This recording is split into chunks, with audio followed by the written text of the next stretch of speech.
Sir Ravinder Reddy గారు, sir మీరు చెప్పండి సార్, మీరు ఈ పరిస్థితిని ఏ విధంగా మీరు చూడబోతున్నారు? అంటే ఇక్కడ మనం 1971 తర్వాత అనేక విధాలుగా ఈ భారతదేశం మీద ఈ ఉగ్రవాదులు అనేక విధ్వంస కార్యక్రమాలకు పాల్గొనడం మనం చూసినాం. కానీ ఇప్పటికి కూడా పాకిస్తాన్కు ఆ బుద్ధి రాకపోవడం చాలా విచారకరం, బాధాకరం. అయితే ఇక్కడ మనం గమనించాల్సింది ఏంటంటే, మన భారతదేశం ఎప్పుడైనా శాంతంగా ప్రశాంతంగా ఉండాలనేటువంటి ఆలోచనే కానీ కక్షపూరితమైనటువంటి చర్యలు ఎప్పుడు ఉండవు మన భారతదేశం వల్ల. అంటే ఇక్కడ ఉన్నటువంటి జీవన విధానమే అది. అయితే ఈ నేపథ్యం వల్ల అన్ని రాష్ట్రాలు ఇక్కడ అంటే దేశంలోని రాష్ట్రాలే కాదు, ప్రపంచంలోని అన్ని దేశాలు కూడా ఈ భారతదేశంలో బ్రతుకు తెరువు మార్గాలు కానీ, అంటే జీవన వైవిధ్యం కానీ అభివృద్ధి చెందాలంటే ఈ దేశం ద్వారా సఖ్యత సయోధ్యం ఉంటేనే మాకు మనగడ అనేటువంటి భావనతో ఉన్నటువంటి భారతదేశం. ఇటువంటి పరిస్థితులల్లో ఈ ఉగ్రవాదులు అనేది పాకిస్తాన్ పెంచి పోషించినటువంటి వాళ్ళు. అంటే ఈ యొక్క పాకిస్తాన్ దేశం పనిగట్టుకొని ఈ ఉగ్రవాదులను పెంచి పోషించడం వల్ల ఈరోజు మన భారతదేశానికే కాదు, యావత్ ప్రపంచం వల్ల కూడా అన్ని దేశాలకు కూడా ఇదొక భయంకరమైనటువంటి విధ్వంసాలు కలిగే ప్రమాదం ఉందని అది గతంలో కొన్ని మనకు తెలిసిపోయినాయి. మన అమెరికాలో జరిగినటువంటి బిన్ లాడెన్ సంఘటన అనుకోండి, ఏదన్నా అనుకోండి.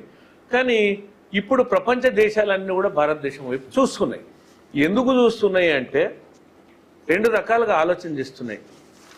ఒకటి, ఈ ఉగ్రవాద చర్యలను అరికట్టాల్సినటువంటి అవసరం ఉంది, ఇది ఏ దేశం ఉనికికైన ప్రమాదం అనేది భావిస్తే. రెండవది ఏంటంటే, ఈ భారతదేశం అనేది శాంతియుతమైనటువంటి దేశం కదా, ఇది యుద్ధం చేస్తుందా అనేటువంటి భావన అందరికీ ఉన్నది, అన్ని దేశాలకు కూడా ఉంది. అంటే యుద్ధానికి అంత ముందుకెళ్లరనేటువంటి ఆలోచన ఉన్నది. కానీ పాకిస్తాన్ ఏదైతే కవింపు చర్యలకు పాల్గొన్నదో దాని ద్వారా మనకు గత్యంతరం లేక యుద్ధానికి పోవాల్సినటువంటి పరిస్థితులు ఏర్పడ్డాయి. అందులో భాగంగానే మీరు చూడండి, పాల్గామ్ ఇన్సిడెంట్ జరిగిన తర్వాత అది ఎవరు చేసింది? ఉగ్రవాదులు చేశారు. మరి మన భారత ప్రభుత్వం కూడా ఎంతో ఓపికతో, ఎంతో ఆలోచించి, ఎంతో ఆచితూచి ఆ చర్యలు కూడా ఉగ్రవాదుల చర్యలనే వారిని వేరు చేయాలి, వారిని అణచాలి, ఈ యొక్క శాంతియుత దేశాలుగా మార్చాలనేటువంటి కార్యక్రమం చేపట్టింది. చేపట్టి వాళ్ళు ఉగ్రవాదుల మీదనే ఉగ్రవాదులనే మాత్రం అతను చేయడం జరిగింది. ఎక్కడ పౌర సమాజం జోలికి పోలేదు, అదేవిధంగా ప్రభుత్వ ఆస్తులను విధ్వంసం చేయలేదు. కానీ పాకిస్తాన్ అనేటువంటి దేశము ఉగ్రవాదులను ఏరివేయాల్సినటువంటి బాధ్యత ఉంది. తను చేయని పని మన దేశం చేసినప్పటికీ అది ఆహ్వానించకపోగా మనలా కయ్యానికి కాలు దూగినట్టు మన దేశం మీద, బార్డర్ల మీద దాడులు చేయడం, ఉసికొల్పడం, పౌర సమాజాన్ని అంటే ఈ అనేక విధాలుగా ఇక మీరు చూడండి, ప్రతి దాడులు అనేకం జరిగినాయి. అందులో మన జవాను కూడా వీరమరణం చెందిండు. వారికి కూడా మనం ఈ వేదిక ద్వారా కాకుండా అందరూ దేశ రక్షణ కొరకు పాటుపడేటువంటి అందరి వీర సైనికులకు కూడా మనం చాలా జోహార్లు చెప్పాల్సినటువంటి అవసరం ఉంది. Okay sir. సార్ శ్రీశైలం గారు, ఇప్పుడు సరే వాళ్ళు యుద్ధం గురించి దాని గురించి నేను మీకు ఒక టిపికల్ క్వశ్చన్ అడుగుతాను.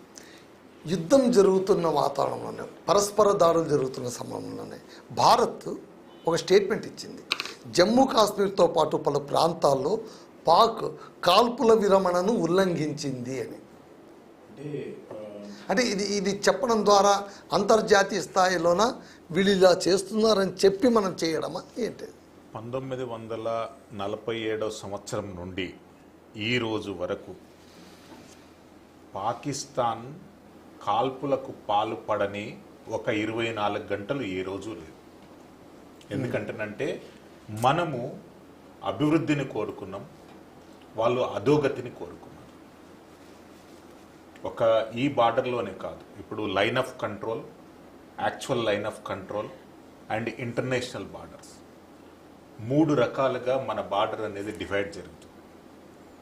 లైన్ ఆఫ్ కంట్రోల్లో ఉన్నటువంటి ప్రతి సీమ పరిసర ప్రాంతాలలో మన బిఎస్ఎఫ్ జవాన్లను కానీ సశస్త్ర సీమాదళ సిబ్బందిని కానీ ప్రేరేపించడం, వాళ్ళను రెచ్చగొట్టడం, వాళ్ళపైన వీళ్ళేమో అక్కడ కనీసము పాకిస్తాన్కి చెందినటువంటి ఆర్మీ జవాను ఒక్కరుంటారు, 100 మంది తీవ్రవాదులు ఉంటారు బార్డర్లో.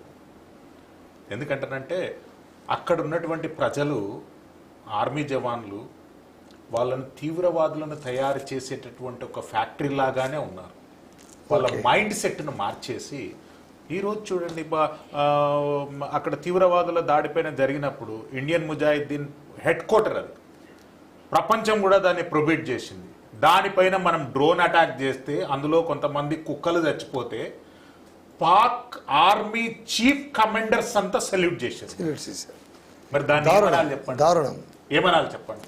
అంటే బహిరంగంగా వాళ్ళు ఒప్పుకుంటారు. ఒకవేళ పాకిస్తాన్ మా దేశంలో తీవ్రవాదులు లేరు, వాళ్ళ defence secretary, external affairs secretary మేము తీసుకెళ్లి చూపిస్తామంటని చెప్పి కొంతమంది కోన్కిస్కా అంతర్జాతీయ జర్నలిస్టులు, ఫారెన్ జర్నలిస్టులు అంటని చెప్పి కొంతమందిని డబ్బులు ఇచ్చి పిలిపించి వాళ్ళకి ఫ్లైట్లు అరేంజ్ చేసి మేము చూపిస్తామంటానంటే, తీవ్రవాదుల స్థావరాలపైన ఇండియా దాడి చేసింది.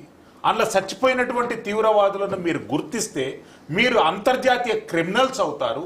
అవన్నీ వదిలిపెట్టి army brigadiers, army majors, army colonels, army chiefs వచ్చి వాళ్ళకు సెల్యుటేషన్ చేస్తే మీరు ప్రపంచానికి ఏం సందేశం ఇస్తున్నారు అనేటటువంటిది ఒక ప్రశ్న. దేశం మొత్తం, ప్రపంచంలో ఉన్నటువంటి 184 దేశాలు పాకిస్తాన్ ప్రేరేపిత తీవ్రవాదాన్ని వ్యతిరేకిస్తున్నాయి.